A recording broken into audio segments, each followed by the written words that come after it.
Hey everyone, welcome to judiciary plus. आज से हम अपनी नई सीरीज स्टार्ट करने वाले हैं जो कि यूजीसी नेट 2021 के लिए यूज़फुल होने वाली है। आज से हम डेली बेसिस पे प्रीवियस ईयर क्वेश्चंस डिस्कस करेंगे लॉ पेपर के, जो कि सेकेंड पेपर होता है यूजीसी नेट का। तो हम आज से रोज़ डिस्कस करने वाले हैं कुछ क्वेश्चंस, उसके आंसर्स मैं डिस्कस करूंगी। आप डेली बेसिस पे इस वीडियो को वॉच करिए ताकि आपकी प्रिपरेशन कैसी है आप चेक कर सको, और आपकी प्रिपरेशन भी इससे और अच्छी होती जाएगी डेली बेसिस पे अगर आप एमसीक्यू सॉल्व करेंगे या एमसीक्यू पढ़ेंगे तो आज से जब तक एग्ज़ाम हमारा नहीं होता उस दिन तक हम डेली एमसीक्यू सॉल्व करने वाले हैं। तो विदाउट वेस्टिंग फर्दर टाइम हम स्टार्ट करते हैं अपने पहले क्वेश्चन के साथ। और मैं आपको बता दूं, आज जो क्वेश्चन हम डिस्कस करने वाले हैं वो 2019 के जून के पेपर है। ठीक है, तो चलिए स्टार्ट करते हैं। Who among the following has defined jurisprudence as the knowledge of things defined and human, the science of right and wrong? तो ये जो स्टेटमेंट दिया है, the knowledge of things defined and human, the science of right and wrong, ये किसने दिया था? तो ये दिया था अल्पाइन ने। इसका राइट ऑप्शन है अल्पाइन। तो आप इसको याद करने का ये तरीका रख सकते हैं कि इसमें कुछ कीवर्ड्स याद कर सकते हैं। The knowledge of the thing divine and human, ये याद रख लीजिएगा तो आपको याद आ जाएगा कि अल्पाइन ने ये बोला था। या तो आप science of right and wrong भी याद कर सकते हैं। ठीक है, तो दिस इज़ अ ट्रिक की डेफिनेशन हम कैसे याद करते हैं। तो चलिए हम नेक्स्ट क्वेश्चन पे चलते हैं। ये हमें बता रहा है, जस्ट अ मिनट, ये हमें बता रहा है मैच द फॉलोइंग का है। ठीक है, इसमें लिस्ट मैच करना है आपको, लिस्ट 1 और लिस्ट 2 को मैच करना है कि कौन से हमारे जूरिस्ट थे वो कौन से स्कूल को सपोर्ट करते थे। ठीक है, तो हम इसका राइट आंसर बता देते हैं पहले आपको, फिर हम मैच कर लेंगे। तो इसका राइट आंसर है ऑप्शन नंबर ए। ठीक है, ऑप्शन नंबर ए करेक्ट है, यानी कि बेंथम जो था वो एनालिटिकल स्कूल के थे। देन जो हमारा पुचता थे वो हिस्टोरिकल स्कूल से बिलोंग करते थे। जो फिर हमारे हर्बर्ट स्पेंसर थे वो जो है सोशियोलॉजिकल स्कूल से बिलोंग करते थे। एंड जो लास्ट ग्रे थे वो हमारे रियलिस्ट स्कूल से बिलोंग करते थे। तो ये हमारा राइट ऑप्शन है, याद रखिएगा। Bentham analyst school, Puchta historical, Herbert Spencer sociological and Gray realist school. ठीक है, नेक्स्ट क्वेश्चन जो है वो फिर से स्टेटमेंट बेस्ड है कि ये स्टेटमेंट ने किसने बोला था। तो देखते हैं। The law of modern state so as at 1,000 point the influence of both the accepted social morality and wider social ideas, these influences enter into law either abruptly and avowedly through legislation or silently piecemeal through the judicial process. Who said this? तो ये किसने कहा था? ये जो थे हमारे heart ने बोला था। तो इसको याद करने के लिए हम रख सकते हैं लॉ ऑफ मॉडर्न स्टेट के बारे में इन्होंने कहा है, और ये एट 1,000 पॉइंट ऑफ इन्फ्लुएंस के बारे में बता रहे हैं, और accepted social morality, wider moral idea. अगर ये सारे कीवर्ड्स आप याद रखोगे ना तो आपको क्वेश्चन देखते ही याद आ जाएगा कि किसके स्टेटमेंट्स में जो था ना वाइडर मोरल आइडियाज़ के बारे में बताया गया था। Social morality and wider moral ideas के बारे में इन्होंने 1,000 पॉइंट के बारे में बताया था। 1,000 point the influence of both, 1,000 point जो इन्फ्लुएंस करते हैं सोशल मोरालिटी और वाइडर मोरल आइडिया, ये याद रखिएगा, आपको हार्ट याद आ जाएगा। ठीक है, नेक्स्ट पे हम क्वेश्चन पे आते हैं। नेक्स्ट क्वेश्चन जो है हमारा वो हमें बता रहा है मैच द फॉलोइंग है। तो इसमें भी लिस्ट 1 और लिस्ट 2 को हमें मैच करना है। तो इसका जो राइट आंसर है ना, ये ऑप्शन नंबर 2 हो जाएगा हमारा राइट आंसर। ठीक है, तो देखते हैं हम कि ऑप्शन नंबर जो 2 है उसमें हमें क्या बताया गया है। तो फर्स्ट का आंसर है थर्ड। ठीक है, तो right which although recognised by law is not enforceable. तो कौन से राइट ऐसे होते हैं जो रिकॉग्नाइज तो होते हैं बट इन्फोर्सिबल नहीं होता, तो ये इम्परफेक्ट राइट होता है हमारा। देन जो a person's right in relation to his property, तो पर्सनस की जो राइट होती है उसके प्रॉपर्टी से रिलेटेड वो होती है प्रोप्राइटरी राइट। ठीक है, फिर जो a person's right relating to status that arises out of contract, तो कॉन्ट्रैक्ट से जो राइट अराइज होती है वो होती है पर्सनल राइट। ठीक है, and last one a right which does not create immediate interest, उसको बोलते हैं कंटिजेंट राइट। तो राइट ऑप्शन है option number 2।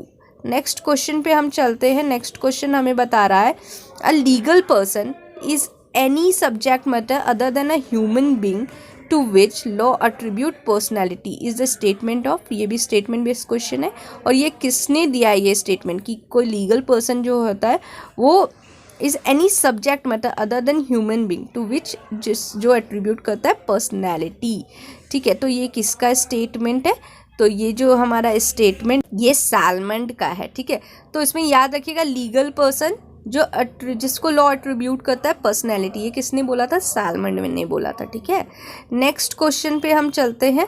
Possession through an agent और servant is an example of, जो पोजेशन हम लेते हैं एजेंट के थ्रू और सर्वेंट के थ्रू, वो किसका एग्जाम्पल होता है?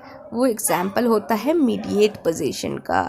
ठीक है, हम उसको क्या बोलते हैं? Mediate possession. याद रखिएगा, बहुत इंपॉर्टेंट क्वेश्चन है और काफ़ी ईजी भी है। नेक्स्ट क्वेश्चन है हमारा, the liability has been defined as the bond of necessity that exist between the wrongdoer and the remedy of the wrong by. तो ये जो डेफिनेशन है वो किसने दी है? The bond of necessity that exist between wrongdoer and the remedy of the wrong. तो ये जो डेफिनेशन है हमारा, ये डेफिनेशन सैलमंड ने दिया है। ठीक है, तो अब सैलमंड का डेफिनेशन याद करने के लिए हम ट्रिक कर सकते। बॉन्ड ऑफ नेसेसिटी के बारे में सैलमंड बता रहे हैं, जो कि एग्जिस्ट किसके बीच में करता है? रॉन्ग डूअर के बीच में, और रेमेडी जो होता है रॉन्ग, इसके बीच में। ठीक है, तो बॉन्ड ऑफ नेसेसिटी के बारे में सैलमंड बता रहा है, जो कि रॉन्ग डूअर और रेमेडी फॉर रॉन्ग के बारे में बता रहा है। देन हमारा नेक्स्ट क्वेश्चन जो है वो है sustainable development goal SDGs committed to provide. तो सस्टेनेबल डेवलपमेंट गोल जो है वो क्या प्रोवाइड करता है? तो ये प्रोवाइड करता है universal access to affordable, reliable and modern energy services. फिर ये प्रोवाइड करता है improving the share of renewable energy, और ये प्रोवाइड करता है doubling of energy efficiency level by 2030। ठीक है, तो ये तीनों सही है, लास्ट वाला ऑप्शन सही नहीं है, तो ऑप्शन ए इज़ करेक्ट। ठीक है, तो सस्टेनेबल डेवलपमेंट गोल से हम क्या समझते हैं कि ये यूनिवर्सल एक्सेस देता है अफोर्डेबल, रिलायबल और मॉडर्न एनर्जी सर्विसेज के लिए। फिर ये रिन्यूएबल एनर्जी के बारे में बता रहा है, इम्प्रूवमेंट इन रिन्यूएबल एनर्जी के बारे में। फिर ये भी बताता है कि हमारा टारगेट है 2030 तक कि हम एनर्जी इफिशिएंसी अपना डबल करें। ठीक है, ये ओशियन और वेटलैंड के प्रोटेक्शन के बारे में नहीं बताता है, तो हमारा राइट आंसर है ABC आर ट्रू। ठीक है, फिर नेक्स्ट क्वेश्चन है हमारा, UN commissioner of human right is appointed by. तो जो UN कमिश्नर है ना ह्यूमन राइट के, उनको कौन अपॉइंट करता है? तो उनको अपॉइंट करता है सेक्रेटरी जनरल। ठीक है, याद रखिएगा, जो UN कमिश्नर होते हैं ह्यूमन राइट को, उसको अपॉइंट किया जाता है सेक्रेटरी जनरल के द्वारा। ठीक है, अब नेक्स्ट क्वेश्चन है हमारा, who among the following stated post modernism is a notoriously ambiguous concept. किसने पोस्ट मॉडर्निज्म को एक एम्बिगुअस कंसेप्ट बोला था? तो ये जो थे हमारे, ये थे लॉयड ने बताया था कि जो आजकल की न्यू मॉडर्निज्म टेक्नोलॉजी है, जो पोस्ट मतलब मॉडर्नाइजेशन के भी आगे चीज़ें हैं, वो एक एम्बिगुअस कॉन्सेप्ट है, मॉडर्नाइजेशन के आगे कुछ चीज़ नहीं है, इन्होंने बताया था। किसने बताया था? लॉयड्स। तो याद रखिएगा हमारा। ठीक है, अब नेक्स्ट क्वेश्चन है हमारा, ये एक केस लॉ बेस्ड है। In which of the following cases the Supreme Court said that fundamental rights and directive principle aim at same goal of bringing about a social revolution and establishment of welfare state, and they can be interpreted and applied together, and they are supplementary and complementary to each other। ठीक है, तो ये किस case law में held हुआ था? तो ये जो हमारा था, ये Kesavananda Bharati versus state of Kerala में हुआ था।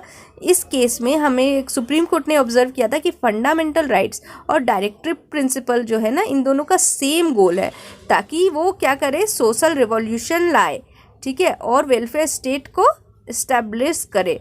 ठीक है, और ये दोनों जो है ना, वो सप्लीमेंट्री और कॉम्प्लीमेंट्री है एक दूसरे के। ये किस में हुआ था? Kesavananda Bharati versus state of Kerala. Next question है हमारा, ये भी केस लॉ बेस्ड है।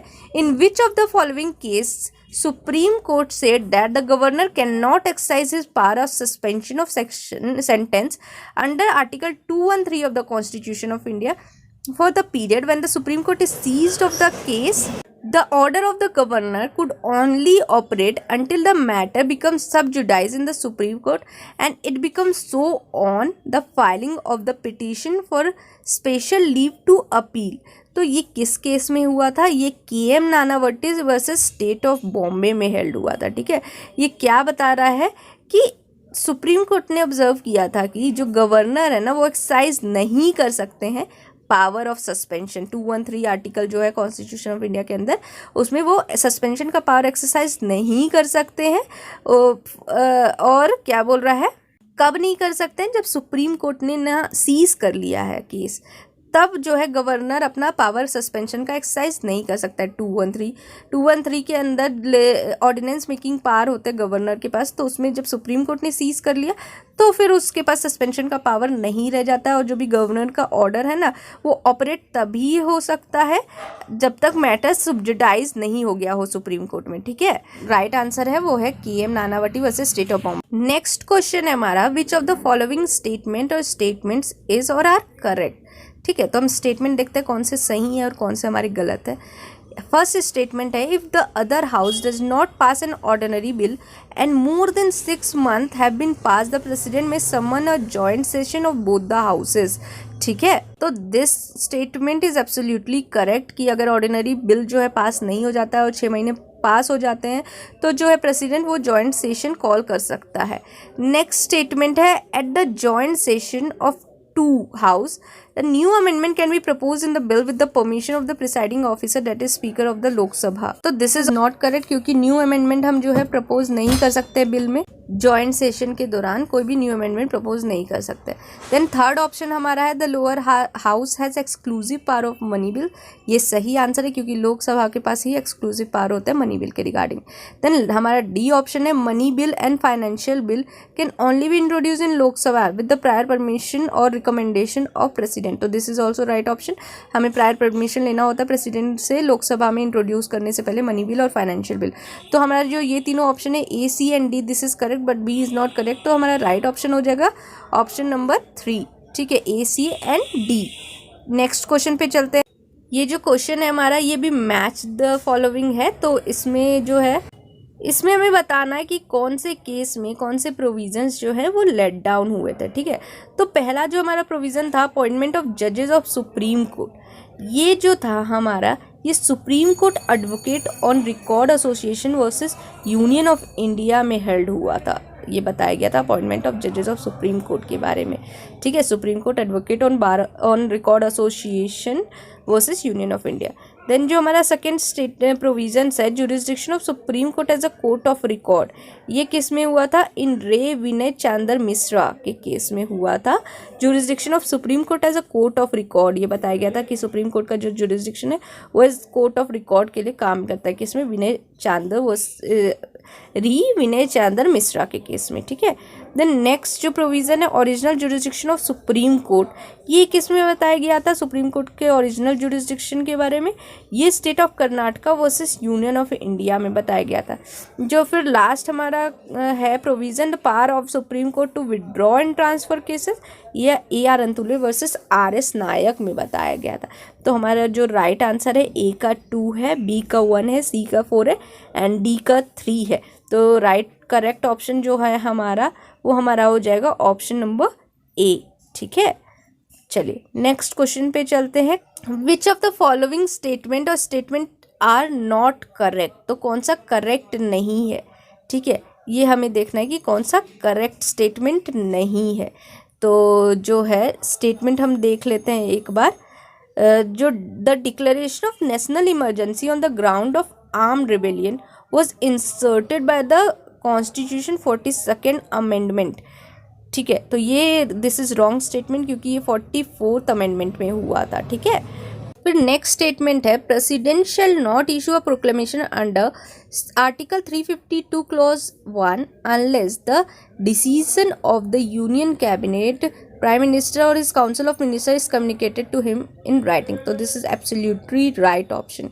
ठीक है, फिर थर्ड जो स्टेटमेंट है वो है, a resolution approving the proclamation of national emergency must be passed by special majority. तो this is also correct option. ठीक है, स्पेशल मेजोरिटी चाहिए हमें। फिर जो है हमारा लास्ट ऑप्शन जो है वो है, a proclamation of emergency once approved by parliament shall remain in force until emergency ceases. तो ये जो है ये भी गलत है। जो प्रोक्लेमेशन ऑफ इमरजेंसी है तो वो टाइम टू टाइम रिन्यू होती है। ऐसा नहीं है कि एक बार आपने प्रोक्लेमेशन लगा दिया इमरजेंसी वो तब तक रहेगी जब तक इमरजेंसी सीज होगा, ऐसा नहीं होता। तो this is so the correct incorrect statement. तो जो हमारा सही ऑप्शन हो जाएगा वो हो जाएगा ऑप्शन नंबर 2, क्योंकि आपसे इनकरेक्ट स्टेटमेंट के बारे में पूछा गया है। ठीक है, फिर नेक्स्ट क्वेश्चन पे चलते हैं।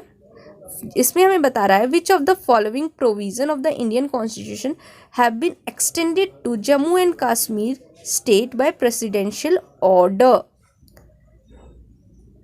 तो देख लेते हैं प्रोविजंस कौन कौन से हैं। तो provisions relating to freedom of trade, commerce and intercourse services and citizenship, provision related to election, provision related to financial emergency under article 360 of constitution of India, और power of high court to issue writ for any other purposes. तो इसमें से जो first दो है ना, ये दोनों provision relating to freedom of trade, commerce, intercourse services and citizenship, और प्रोविजन रिलेटेड टू इलेक्शन, ये अडॉप्ट किया गया है जम्मू एंड कश्मीर स्टेट के द्वारा। ठीक है, तो राइट ऑप्शन हमारा हो जाएगा ऑप्शन नंबर 3। ठीक है, ऑप्शन नंबर 3 जो है करेक्ट ऑप्शन हो जाएगा। ये जो एक्सटेंड हुआ है जम्मू एंड कश्मीर के लिए भी प्रोविज़न इलेक्शन से रिलेटेड और फ्रीडम ऑफ ट्रेड, कॉमर्स और intercourse service relating to citizen के लिए। ठीक है, नेक्स्ट क्वेश्चन पे चलते हैं। ये हमें बता रहा है, ठीक है, तो करेक्ट कौन सा है ये हमें बताना है। तो स्टेटमेंट देख लेते हैं। Administrative law is a branch of public law and is only a part of constitutional law. It cannot control the constitutional law. This is absolutely correct. Administrative law जो है public law का branch है और ये constitutional law का part है और ये control नहीं कर सकता constitutional law का, ये correct statement है. Then second statement जो है administrative law is a branch of private law. This is not correct. Administrative law is independent of constitutional law. This is also not correct. Administrative law is neither the branch of public law nor the private law but a part of constitution. This is also not correct because it is a part of public law. ठीक है, next question पे चलते हैं। In which of the following cases the Supreme Court held that the Oddity Alterum Partum rule in essence enforces the equality clause in Article 14 and is applicable not only to quasi-judicial bodies but also to administrative order adversely affecting the party in question. ठीक है, तो इसका जो हमारा right option है वो option number 2, यानी कि Delhi transport corporation versus DTC मजदूर यूनियन। ठीक है, तो ये जो केस था इसमें सुप्रीम कोर्ट ने हेल्ड किया था कि जो ऑडी पार्टम जो है प्रिंसिपल ऑफ नेचुरल जस्टिस का रूल, ऑडी ऑल्ट्रम पार्टम का रूल, वो क्या एसेंस है जो इन्फोर्स करता है इक्वालिटी, जो आर्टिकल 14 के कॉन्स्टिट्यूशन के आर्टिकल 14 में दे रखा गया है। ठीक है, और ये एप्लीकेबल होता है ना ही सिर्फ क्वाजी जुडिशियल बॉडी पे बट एडमिनिस्ट्रेटिव ऑर्डर्स पे भी ये एप्लीकेबल होता है जो एडवर्सली अफेक्ट कर रहे होते हैं पार्टी को, जो कि क्वेश्चन में है। ठीक है, तो ये किस में हेल्ड हुआ था? Delhi transport corporation versus DTC मजदूर यूनियन। ठीक है, नेक्स्ट क्वेश्चन और आज के लास्ट क्वेश्चन पे हम चलते हैं। बता रहा है judicial reviews and administrative action means, तो इसका मतलब क्या है जुडिशियल रिव्यू का मतलब? तो जुडिशियल रिव्यू का मतलब है रिव्यू बाय जुडिशरी। ठीक है, तो जो जुडिशरी रिव्यू करती है ना उसको हम जुडिशियल रिव्यू में कंसीडर करते हैं। ठीक है, तो right option is option number 4। तो ये आज का हमारा क्वेश्चंस हो गया। अब आगे के क्वेश्चन हम अपने नेक्स्ट पार्ट में डील करेंगे। तो stay tune with my channel and keep revising and keep reading. So this is all by my side. Thank you.